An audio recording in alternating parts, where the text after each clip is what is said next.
Hey friends, and welcome to this week's episode of the U-Turn Podcast. This is your host, Ashley Stahl. I'm a counterterrorism professional turned career coach, speaker, and Forbes blogger, and I created the U-Turn Podcast because, let's face it, every now and again we realize that we're living life on autopilot and it's time to wake up and make that U-turn in your life. So prepare to go deep with some of the most transformational people I know, here to help you grow and upgrade your mindset, whether it's in work or love. In the meantime, we've opened up access to 3 free e-courses on uturnpodcast.com. So head on over there if you want to land a new job you love, find your purpose, or launch your dream business. All of these courses are totally free. All you got to do is head on over to uturnpodcast.com. That's YOUTURN podcast.com. Now let's get started with this week's guest.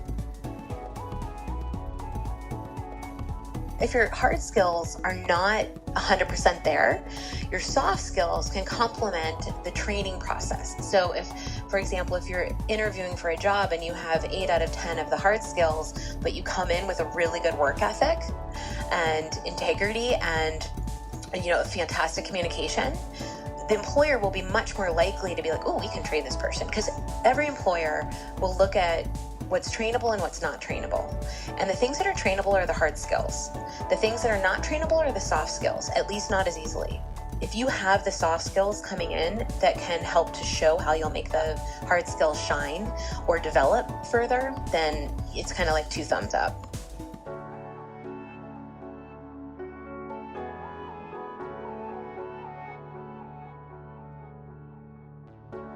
Hello, U-Turners. It's Ash Stahl here as usual. We've got another week on the podcast in the work category with Sara Sutton, who is the CEO and founder of FlexJobs. I was just telling her I saw that she's known as the queen of remote work, and she mentioned that she doesn't call herself that, which is really helpful to know. And, she has more than 20 years of experience in the online job market industry. As myself, being a career coach, having worked in this space for a decade, it feels really comforting to talk to someone else who probably has so much information to offer. She's also the founder of remote.co, which is a one-stop resource for remote teams and companies. She has so many different accolades. She was named a young global leader within the World Economic Forum for her work in technology and the employment field. And she's just committed to providing education and awareness around this topic. And she also is a mother, which I think is really fun to ask you a lot about, Sara. So we're going to talk about the future of the workforce. I've got so many questions about where the job market is going, what to expect in the future, how to stay relevant. Sara, thank you so much for making the time to connect. My pleasure, Ashley. Thank you so much for having me. Yeah, and I want to hear a little bit about your story and what led you to be interested in this, because I never thought that I would be talking about job hunting or the workforce at all.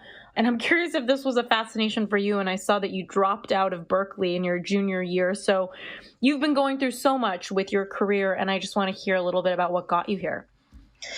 Sure. I think that as an entrepreneur, I'm an unexpected entrepreneur, I guess I would say. When I was in college, I was doing something completely different, majoring in international relations, and had a very organized, geeky Excel spreadsheet with what I was going to do every semester for the rest of my college career, and probably beyond. And then the internet came up, and I was... at the time, I was looking for a job across country. I was looking for an internship, actually. And it was, really early. There were no job sites then, actually. Yeah. So it wasn't an option. And it kind of came up in terms of somebody brought up the concept of an entrepreneur. And a friend and I were like, what would we do, And it kind of... my first company is born out of that entrepreneurial concept of being able to create something where you see a pain point. And so for me, I'm very much... I lead by passion and wanting to solve problems. And for me, helping people find jobs that better fit their lives is a problem that I faced both back in college, but also fast forward to when I was pregnant with my first child and looking at the landscape of opportunities that would allow me to both stay in my career and be productive and challenge myself while also being a parent, of which I very much wanted to be an involved parent and hands-on. So both of those were started at times that were maybe a little unexpected. One was dropping out of college, and the other was right when I was starting a family, which neither I firmly recommend to anybody, but it played out really well. And if I add one last element, I've reflected a little bit. I'm a big fan of Simon Sinek and the kind of start with why concept. And for me, I realized that very early on in my life, I had two parents, my mom was a stay-at-home mom and my dad was worked, but he also worked in the film industry. And so he traveled a ton. He was not around. So while he was providing economic and financial responsibility and support for the family, he was not there from a day-to-day, or in many other kind of like the day-to-day child rearing. It just was not his thing. And he wasn't there for it. So when I got to my career, I really started to realize that I kind of wanted both. I wanted to be a really good parent. And I really also wanted to be a financially stable provider for my family. So it's kind of been interesting how it merged. I didn't realize that until more in the last few years, but it's something that I think it is why I found myself starting two different job sites, essentially, or job services. Mm-hmm. And I know that, juggling, you were saying you don't necessarily recommend dropping out of school or talk to me about what you think has been a hindrance. And even though you might be grateful for it, if you could do something differently or you were starting over, you would take note. What would be some differences that you would have taken into your career with you? I think some of the lessons that I've learned throughout my career are, I don't know if it's totally through my career. I've really taken a lot of zigzags in my path. Mm-hmm. So I dropped out of college and started, it was called Job Direct, the first online entry-level job service. We then, so I really just dove in because it felt right. It was like a window of opportunity, not just in the market, but also for myself, that felt really right. Mm-hmm. And we sold that to a public company, to Korn Ferry International, in 2001. And then I went on to learn from different people. So I think for me, I've always wanted to work and to be around people who are smarter than me and who I can learn from. And that's still true today, absolutely. And it's something that I would continue to hold on to, maybe even more so when I was younger. Mm-hmm. Or if I was giving advice to my younger self. The other thing I learned from my first company that I very much had to go through to learn to realize how valuable it was, is just your gut instinct. Yes. So at the time we dropped out of college and, I didn't have a degree, didn't have an MBA, which at that time, starting a company, it was really expected that you did. Entrepreneurship was not like it is now, where it's very known that you can, start companies quite easily. But back then, it was an MBA was required, and I found myself often saying that I think your gut instinct is far more important than an MBA, and that we tend to push it down. And really, I would encourage us to rise it up, to mm-hmm. listen to that gut instinct. And it's not just career decisions. It's also, how you're executing projects. It's also it can be applied in a lot of different creative ways in your life. Yeah. And, not just career, but your personal decisions. Mm-hmm. I know that you're a single mom now, and I would love to hear not just some of the challenges, but some of the solutions that you're finding, because I'm watching some of my friends now just go through having babies, and I'm seeing how much it is all consuming on their body, on their spirit, on their mind, and how mom brain is a real thing. They get a little groggy. And in fact, I have a client just the other day who she works from 8 a.m. to 7 p.m. and her company told her she has to be on email after work, but she needs to feed her baby and put it to bed. So what are some challenges that you're seeing in the workforce as it relates to moms and just our career in general as women? Yeah, I honestly at the event last week, and I was talking a little bit about how I was fortunate in so many ways that my parents raised me to not see limits as, certainly not gender biased. And it wasn't until I was pregnant with my first child that I actually, for the first time, really saw a wall. I had been laid off when I was 7 months pregnant. It was the only job I had been in that my ethics didn't align with the funders. Basically, he was the funder, the investor, essentially. And true to form, he laid me off when I was 7 months pregnant. And it was really difficult I both wanted to work and financially needed to work. And so I started interviewing in my third trimester. Wow. Really naive and also quite stubborn, but also I, you know what? I still have the same skills. Like, so it was just kind of this, I was just going to go out and do it. And I had multiple people say like, hey, basically looking at my pregnant belly and saying like, hey, apply again in 6 months, which just started to really hit me of how important it was. And FlexJobs was largely born out of that. I mean, my own frustration in looking at the landscape, knowing that flexibility and remote work and all of these different technologies that we have available in the workplace and that we already utilize just to varying degrees could be used to also support and help the employee or the worker, but really it wasn't being. And so I wanted to create an easier way for people to find those opportunities that would better fit their lives. And flexibility can mean different things for different people. For, I looked at part-time work, really nice high-level professional part-time on-site job would have worked for me, honestly. But I also looked at remote.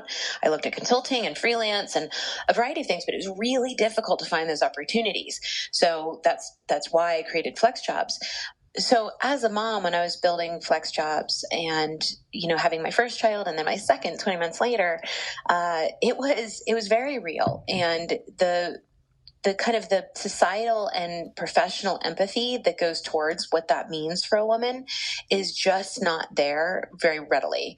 And so going through it myself, I started to realize how broken our system is. And I know I am not the first woman. There are many women before me, professional women, who have realized this, but how important it is that we try to fix it. And one of the areas of a solution I saw, and I was, building inherent in my company, was flexibility through technology.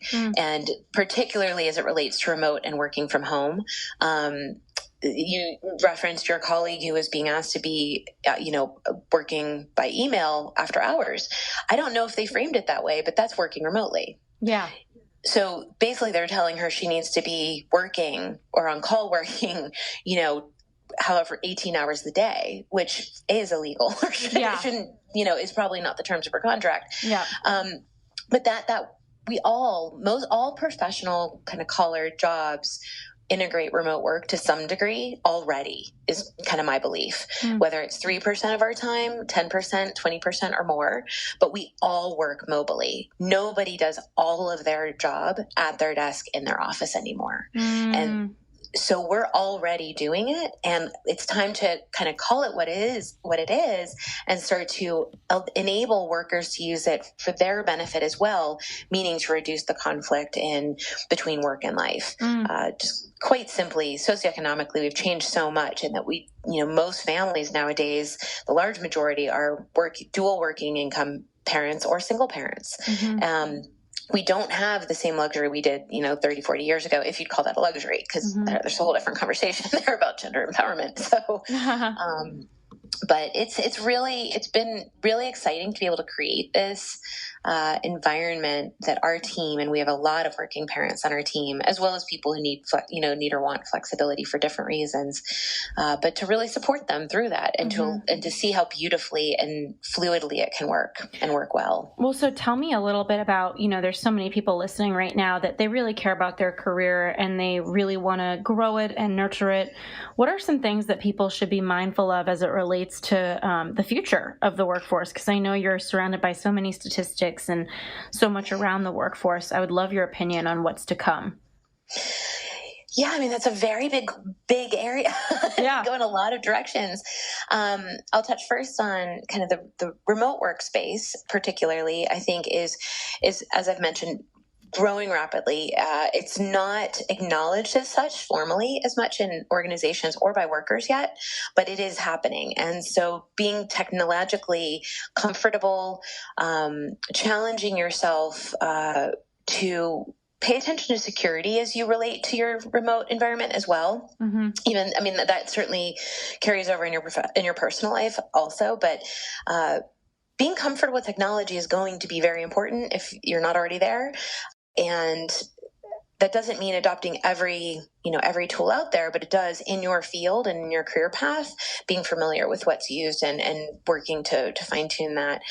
There's so many, when it gets to a broader place of kind of skills of the workforce, a lot of them are the softer skills that we're seeing. I mean, certainly there's some industries that are really heavily growing, tech and medical and health and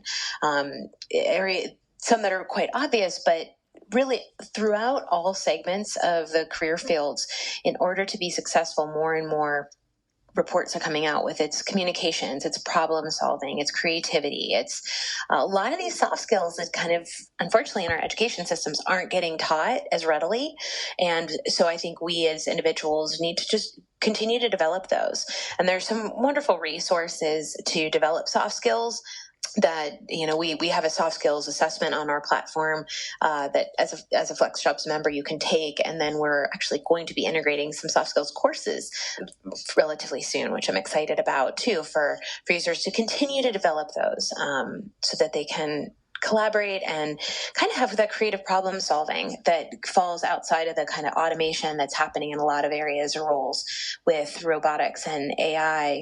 That those are kind of, those areas of technology are coming after the more straightforward roles in many cases, or what the companies or technology deems as straightforward, at least, and such as client services, for example, online chat, automated chat, those kinds of things. I personally still believe there's a huge benefit to the human interaction on those things, but by and large in the industry, there's a lot of change happening over the single task jobs, and kind of, so you want to focus on the things that can kind of carry over through different career paths. Beautiful. Okay. And for anybody listening, when you're mentioning soft skills and the value of that, what are some soft skills that you think are particularly valuable that people maybe are lacking in the workforce today or still just need to work on? And what do you think are some jobs that you just kind of see disappearing? Interesting. So the soft skills, or the skills in general, that I personally find the most compelling are proactive communication, being a really good communicator, but that means not being a passive communicator. As more and more technology comes into play, such as remote, you have to speak up. People can't necessarily look over and see how you're doing, or see your face that you're really frustrated, or see that you're stomping through the office, for example. So being proactive in your communication and kind of trying to shed a little bit of the people pleasing, and instead trying to listen a little bit more to what you need to do and to vocalize, but in a collaborative, and I guess as communication also relates to negotiation, being a good communicator can also help to be a good negotiator. Although I think negotiating skills are another area that are really strong.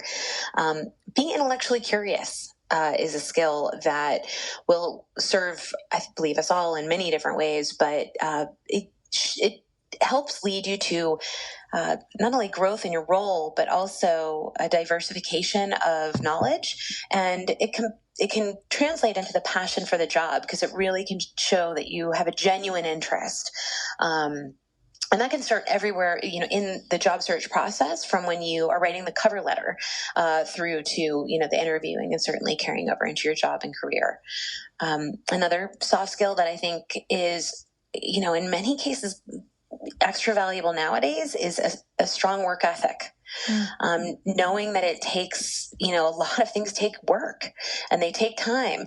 It doesn't mean that work necessarily yields output, because oftentimes you can, certain things can come your way, or you're naturally a little stronger at certain things that can be easier for you than for others at times. But having a strong work ethic carries over to managers, potential employers, in all areas of your life, that I think is just really important. And then I'll toss out two more. One is empathy, being, just having heart. A lot of the skills that are listed as future work skills are ones that tend to be more caring, like paying attention and being able to translate how somebody else is feeling and understanding what that is. Not only will that help you in different roles, such as, if you're doing user experience design, or product design, or design work in general, or marketing or advertising, but being able to empathize with others is also a really powerful professional skill in I would say all roles. And then the last one is integrity.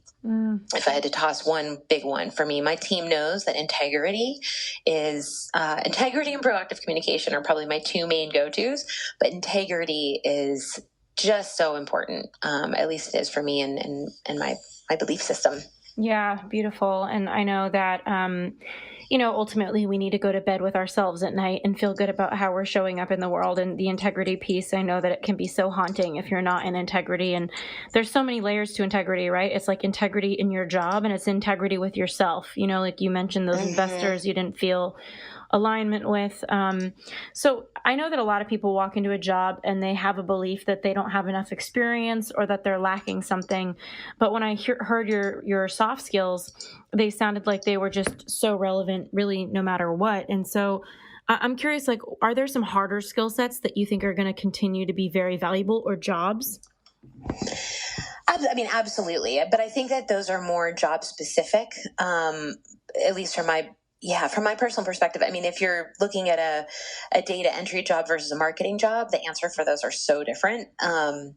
So I think that, again, having familiarity and expertise in your field is really important. And those are hard skills that you want to fine tune.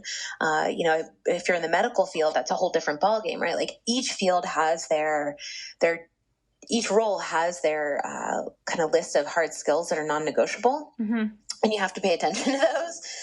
But I think the soft skills, what they end up doing is they differentiate you in the workplace. They differentiate you during the application process because if you work hard to have the hard skills, not only you layer on the soft skills, then it's not like 1 + 1 = 2. It's a little bit more like 1 + 1 = 10. Yeah.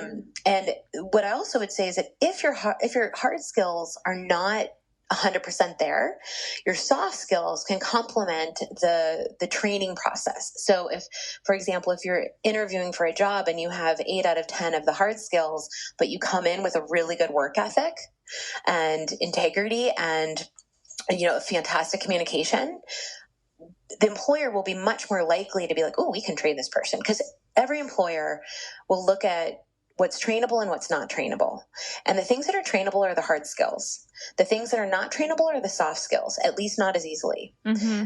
They're technically trainable, but it usually falls for most employers. A lot of them don't have well-developed programs to address soft skill development, particularly small or medium-sized businesses, and not in all cases, but if you have the soft skills coming in that can help to show how you'll make the hard skills shine or develop further, then it's kind of like 2 thumbs up. Yeah, definitely. And speaking of, remote work, and of course, I want to ask you about the gig economy, how more employees than ever are turning their jobs or their boss into a client, and becoming freelancers. Can you tell us a little bit about what's to come as far as working from home and just becoming a freelancer instead of somebody in the workforce? Yeah, I mean, first I'll differentiate that, working from home and freelance are not related, actually, because, many work from home jobs or partial remote jobs are employee status. Yes. But and similarly, a lot of freelance jobs are actually on site. Mm-hmm. So that being said, there's a hybridization that's going on that a lot of these jobs overlap. And so for remote work particularly, again, proactive communication is key, self-discipline, being able to really identify how you work and work well. And so self-knowledge ties in, and then being able to set boundaries for yourself. You referenced, talking again about that friend who's expected to work, all the time, essentially.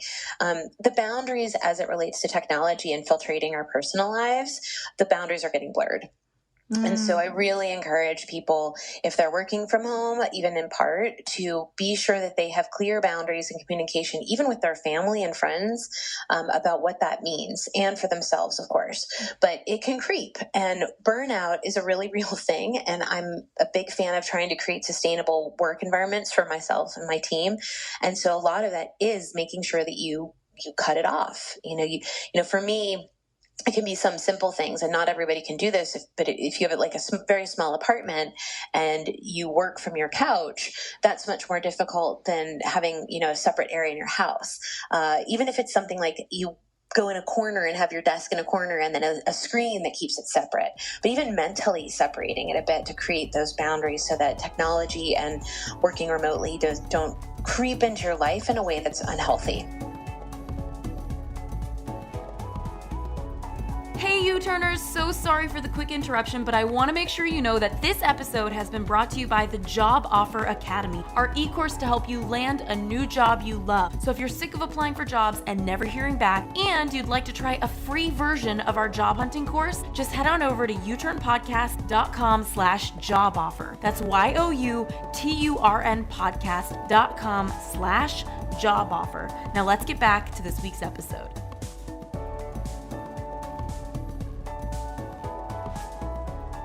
And do you have any, whether it's data or just feedback around multitasking? Because I know a lot of people right now are being bombarded more than ever, like you said, with technology, but also just, conference calls and meetings, and they're trying to get as much done as possible. What have you learned about multitasking and creativity?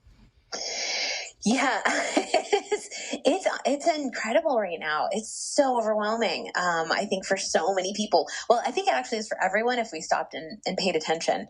The level of stimulation coming at us now compared to 20, 30 years ago is astoundingly huge. Such an increase. And so I would say that people do it differently. I mean, I think there's some gender biases in this area too, that men are better at not multitasking. And women tend to err towards multitasking more. So some of it is just knowing your own bandwidth on that. But I would say that I don't have statistics. I would say that we're looking at a lot of interesting workplace trends with this, because on one hand we have a lot of offices that are going open office space or switching locations and kind of having these like very free environments where they're supposed to be considered flexible, but what it also ends up doing is kind of interrupting your stability. And at the open offices, I myself am not a fan of them at all, at least not from a noise standpoint. I find that those interruptions and additional layers of stimulation are just maddening. But it's the online onslaught, things like, and I won't badmouth individual tools, but there's certain tools, messaging tools that are utilized in the workforce that the same thing as the constant text, the constant IMs and just the messages that come at you nonstop. So being able to try to create a way for yourself to identify how you best work. What I will say is we do a survey every year. We call it our super survey, and we ask lots of different questions about why people work remotely or why they want flexible work. One of the questions we consistently ask is, if you had something important to do, where would you go to get it done? Like if you had a really big project, where would you go?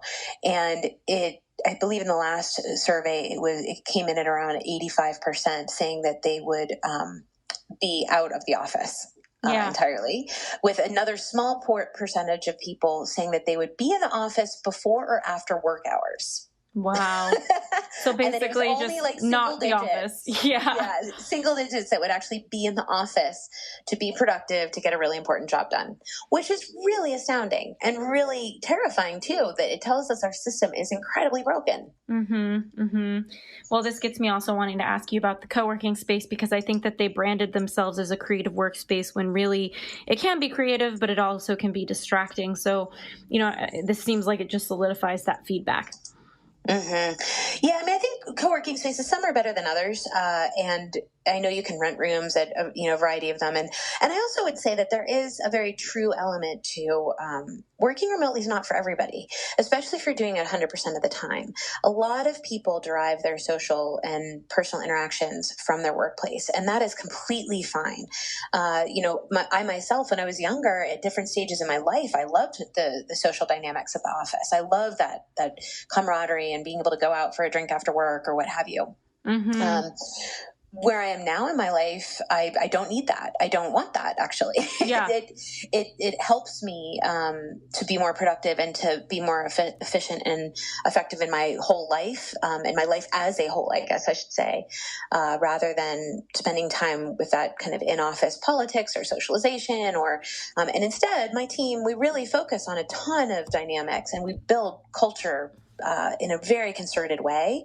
It's very important to us. So we have a lot of the same relationships that can be built, but it's really different. And so co-working spaces can very much serve that purpose for a lot of people. And I do think that that's important. And I also think it's a great outlet for a lot of companies that are starting, especially smaller companies or companies that are trying to branch into new markets and don't want to have to take on the overhead real estate, because it is, entrepreneur friendly, I should say, when it comes to real estate costs. If you can utilize renting a room or renting, an offices in a co-working space. And this makes me want to ask you about a couple topics. Number one is creativity and one is culture. I would love to hear, what do you think are some indicators of a toxic culture, and what do you think are some indicators of an incredible company culture? I think a lot of it, I think there's gut instinct on that, right? Yeah. The toxic culture stuff, the really difficult micromanaging that happens in a lot of cultures. There's a lot of clickiness, a lot of office politics. There's a lot of pressure that sometimes, I think, depending on what industry there's different levels of it, but really unhealthy levels of pressure, stress. In fact, they say that, or there's a study I read a while ago that talked about how a lot of mental health issues get triggered by being in the office. It doesn't mean they start there, they're latent, but much of the stress that comes out of our work lives, such as anxiety, depression, and just, it could be even something as a commute stress, right? Like daily on our system over years, can trigger these latent, mental health issues. And so a lot of anxiety and depression particularly can help. Well, they start to show in the workplace. And so I think that if you're experiencing anything that is bringing you to those places where you're feeling really negative self-images, or, I think that if you're feeling low, like constantly low energy and really unmotivated and unengaged, those I'm not equating those with kind of more serious mental health issues, but those are signs that it's not a healthy work culture for you. It's not an environment in which you're going to thrive. And so that being said, and then if you flip the coin to a healthy work culture, somewhere where you do feel engaged and you do enjoy, you wake up feeling happy to going to work and wanting to do your job and wanting to learn and enjoying your coworkers and being proud of your company, being proud of your role, even if you're not proud of your company, maybe in some cases, proud of your role, proud of what you do. I often... I share this kind of anecdote a lot. It's not a personal one, but I was talking about jobs and how, there's a lot of contention around the concept of following your passion or finding a job that you love and these kinds of elements. And I think that in some ways that can be an ideal, but it's certainly not the norm for everyone. Yeah. And so I actually was on YouTube, like these videos of people who love their jobs, but they're in jobs like, flipping hamburgers, or the person who collects the carts at the grocery store, or, it could be something basically that you typically think is kind of like maybe a lower skilled, menial, boring, repetitive job. And these videos would show like people loving those jobs and rocking them. Just rocking them, like, just getting creative with them and having passion for them and being, engaged. And then other people would see, and it just brought smiles to people's faces and, flipping burgers with flair, like however you do it, but where you find that, and those are kind of extreme ends of the spectrum, but the concept that we can ideally find pride and joy in what we do in our jobs is something I hold tight on, and I really hope that people can find that, even if it's not the right job, like the perfect job, right, which most of us don't have, that you can find joy and pride in it in a way that outweighs the cons. Well, and also I think that it's just like a crazy amount of pressure with all of these social constructs, this idea of finding work you love and following your passion. It's like, there's no element of it's not possible to love every single thing about every job. Even for me, I love my business, but I don't love figuring out technology. And that's a huge part of my business. So I think there's a lot of things that people look at, which are just necessary to do for the love of the game. And people see it as the reason they don't like their job, or the reason that maybe they're not following their passion. So I love that you're opening up this conversation about, work you love versus, just the reality of it's still work. And I would love some feedback from you just around a couple of things that maybe you've implemented that you think create an incredible culture. Mm-hmm. Yeah, well, and to carry over a little bit from what we're saying, and I'll carry it into this question, but the purpose of work changes at different times in our life. And that's the other thing to remember. When I was younger and started my first company, I wanted to, go all in. I mean, we slept at the office. I worked so much and so hard, but at age 22, 23, 24, that was fine. It was no problem. I loved it. The average age in our company was about 23. So we all did that. It was fun. It was hard, but it was fun. And so the purpose of my job now has changed. And so I have to look at that when looking at culture too. Like for me, where I am, I want a certain culture.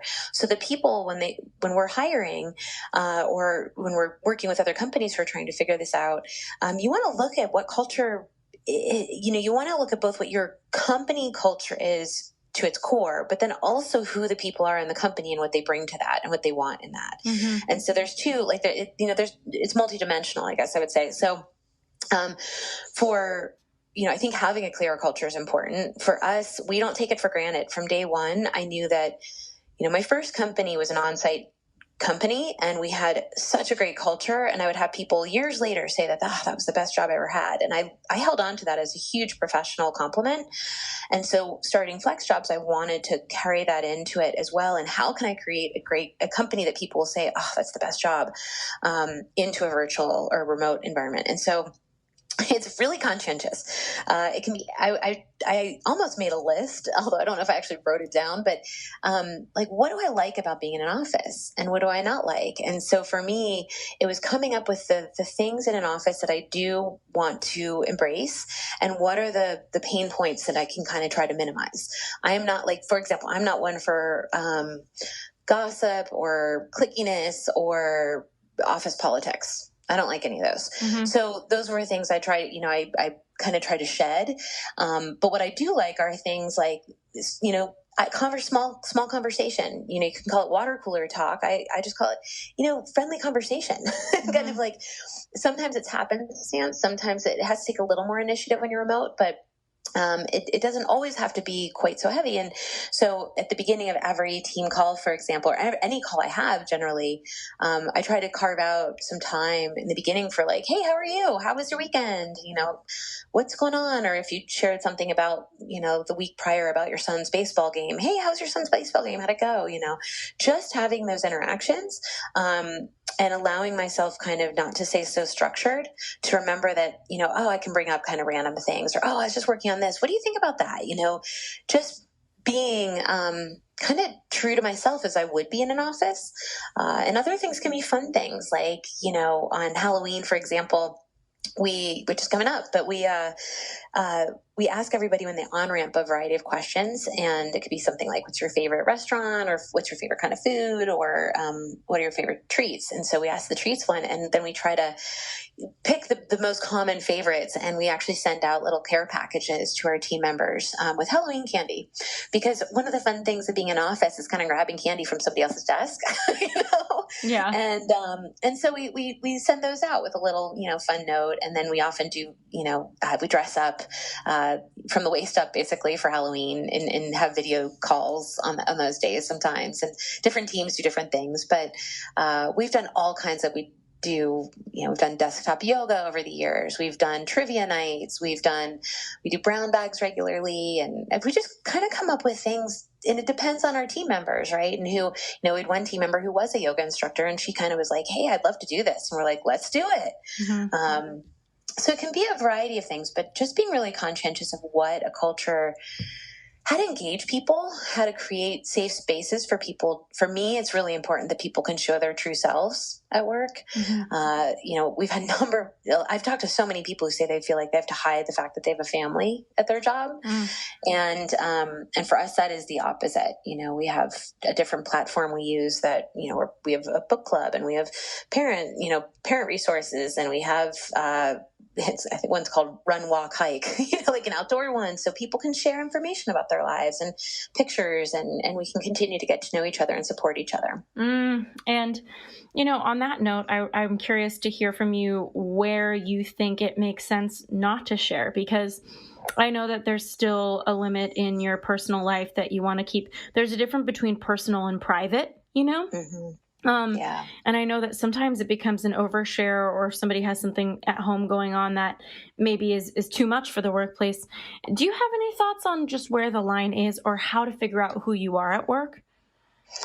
Oh, that's a great question. And I'll rely a little bit on that gut instinct thing. It's hard. Different company cultures, kind of inspire different levels of sharing also. So I think it's wise, although I wish it weren't always the case, but to get a read of that, lay the land of how open is this culture. For example, in my company, we will have people share sensitive situations happening in their life, maybe not with everyone, but like with certain, because it's appropriate, because we have a very open culture.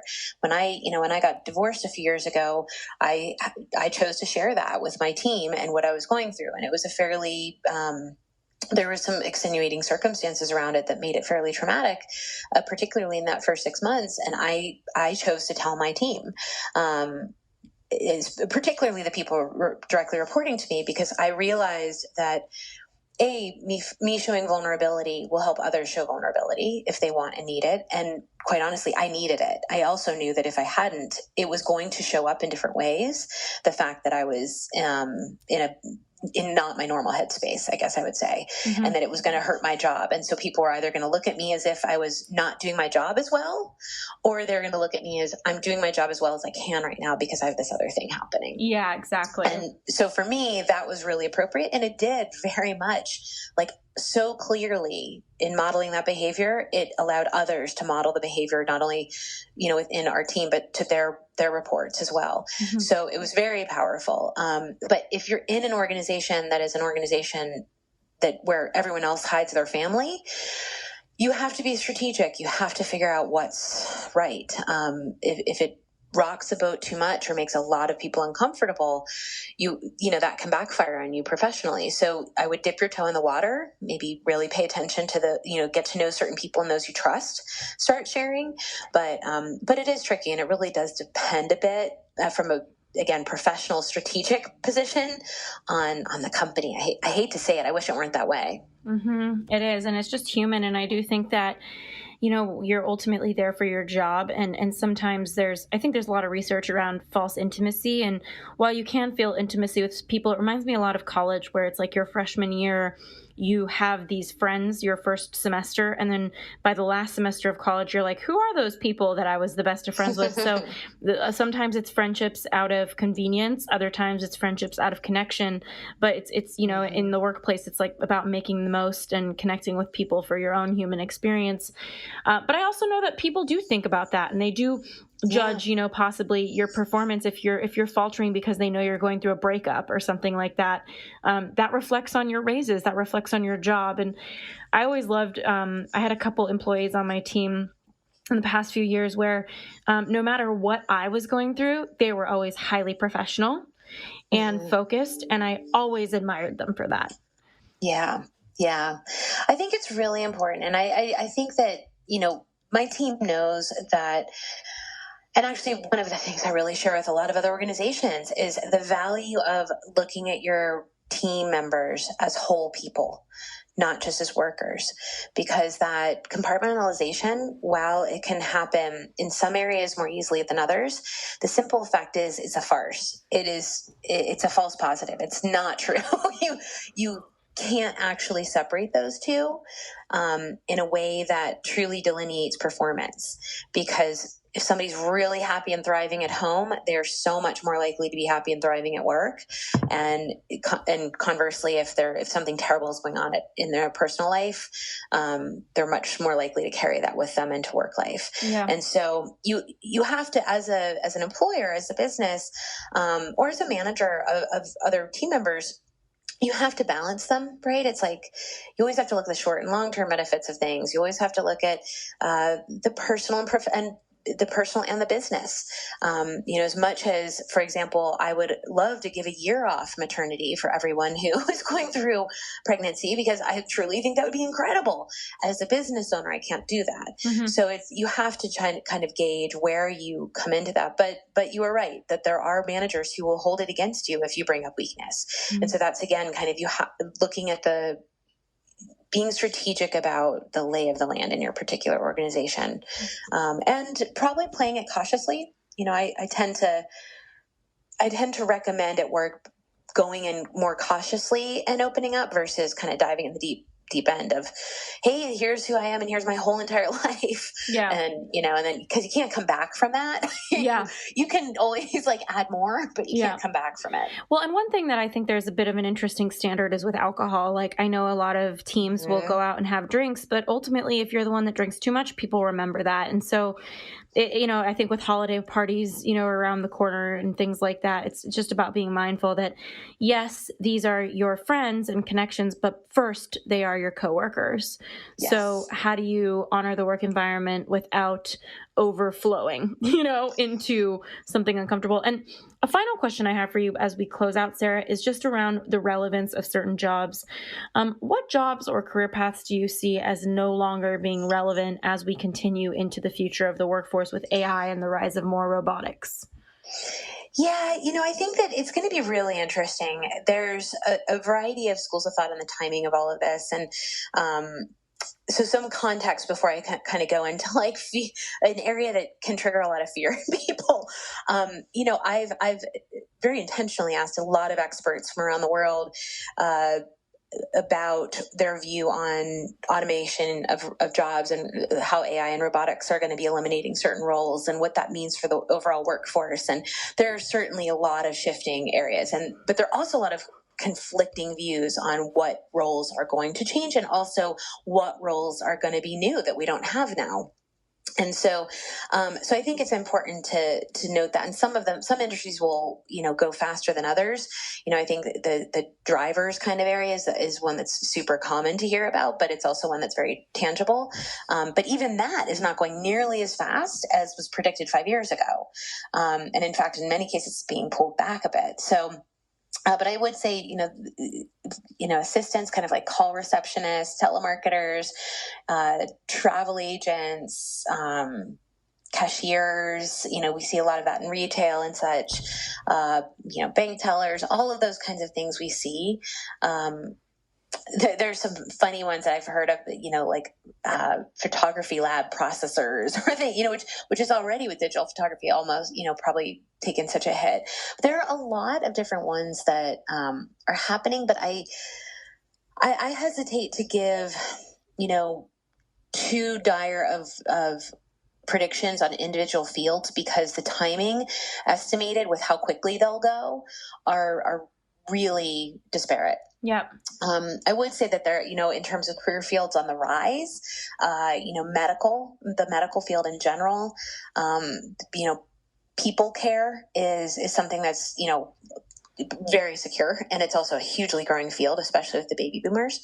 I would say that, advice like that when it comes down to some elements of really customized advice, like financial advisors and things of that nature, there's so much that's happening.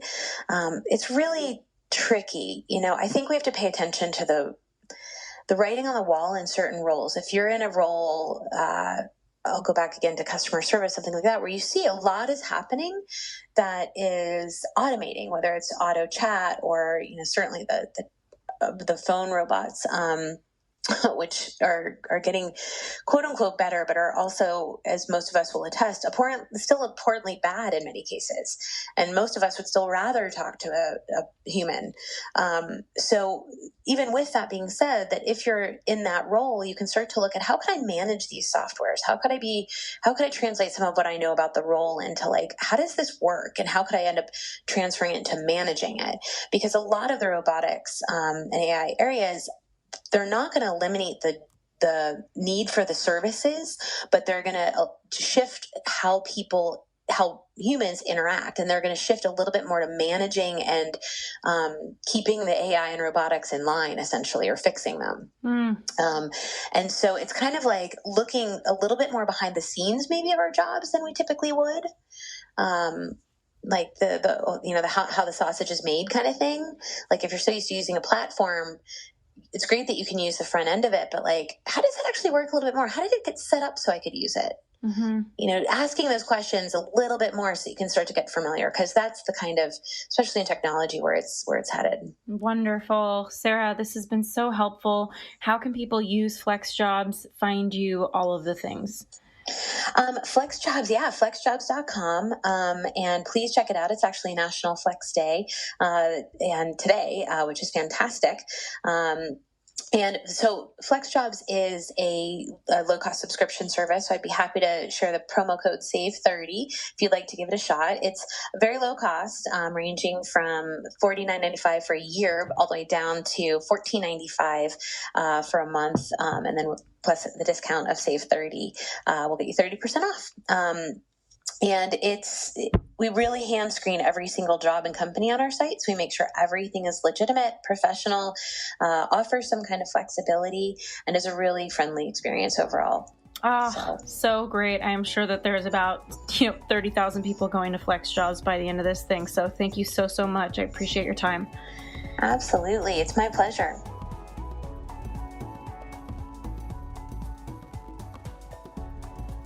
Hey there, it's Ash, and I'm just reflecting on this episode with Sara Sutton, and I just thought it was so fascinating to really tune into the future of the workforce and what's to come, and I really admire Sara for her company FlexJobs because, known as the queen of remote work, it's like that is the direction we're going.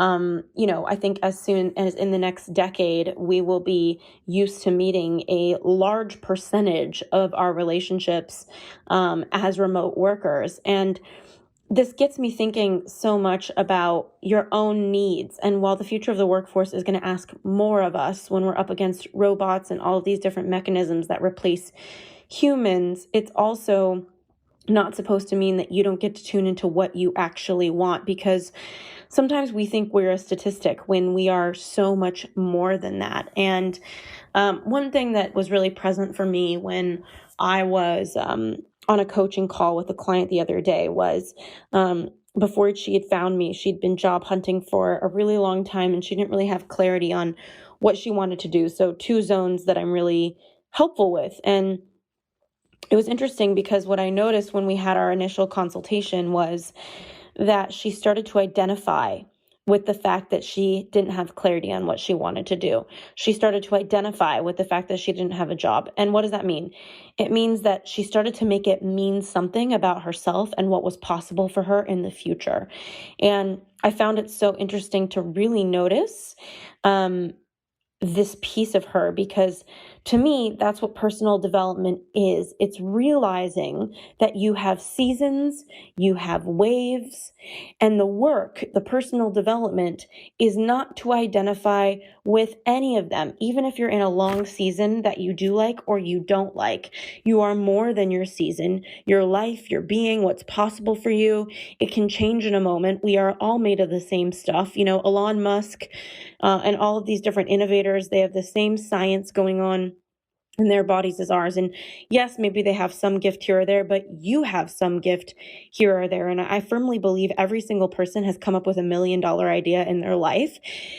And the difference between somebody who has gotten paid out for it and somebody who hasn't is that that person just chose to pursue it. And that usually has to do with the fact that when they were in a season, when things were bleak for them, they didn't identify with it. They didn't make it mean something about what was coming for them or what was possible for them. So I just want to send you that friendly reminder today that if you are in a long season right now, feels like downtime. Maybe you're having a down season in your love life. You've been dating and you can't find the person you want, or maybe you're in a relationship and you're in a down season because it's just not working, or maybe you're in an up season and things are great. And I find that when things are great, our fear of loss usually will kick in of, I hope I get to keep this.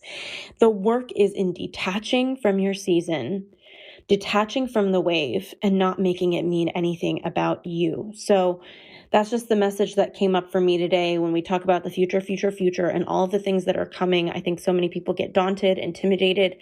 And I just certainly thought about this client who now has a job offer and so much clarity on what she wants to do. And it's just so interesting to have seen when she came in, she thought the work was for me to help her get job offers, which it was, to help her get clarity. But what it really was to help undo all of the beliefs she's bought into about herself because she's been in a season and she attached to it. So how can you stop relating to the season you're in and start being in the greatness that you are?